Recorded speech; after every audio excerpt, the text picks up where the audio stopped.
नमस्कार मंडळी, आज वडूजचं मैदान संपन्न होत आहे. पेडगाव फाटी येथे अनेक रथी महारथी टॉपचे नंदी या मैदानात आले आहेत आणि आता गट होऊन सेमीसुद्धा मित्रांनो जाहीर झाले. सेमीलासुद्धा टॉपचे लढते आपल्या प्रत्येक सेमीमध्ये बघायला भेटणार आहेत. परंतु मैदानात पाऊस आला आहे, त्याच्यामुळे मैदान थोडं म्हणजे मित्रांनो सेमीला नंदी खाली जाताना मैदान थांबलंच असतं. परंतु सेमी जाहीर झाली, त्याच्यानंतर मित्रांनो पाऊससुद्धा आला आहे.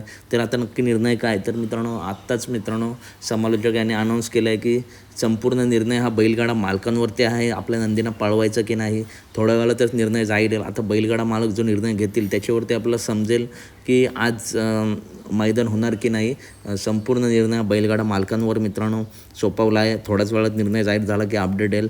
तुर्तास मित्रांनो एवढे अपडेट व्हिडिओमार्फत तुम्हाला दिले. अपडेट आवडल्यास नक्की व्हिडिओ लाईक करा. पहिल्या सेमीमध्ये बकासूर विरुद्ध सर्जा गुरुश यांची लढत आपल्याला बघायला भेटणार आहे. चला तर व्हिडिओ पुढच्या व्हिडिओमध्ये. व्हिडिओ लाईक करा, चॅनलला सबस्क्राईब करा, व्हिडिओ जास्तीत जास्त शेअर करा. धन्यवाद मित्रांनो, भेटूया पुढच्या व्हिडिओमध्ये. धन्यवाद.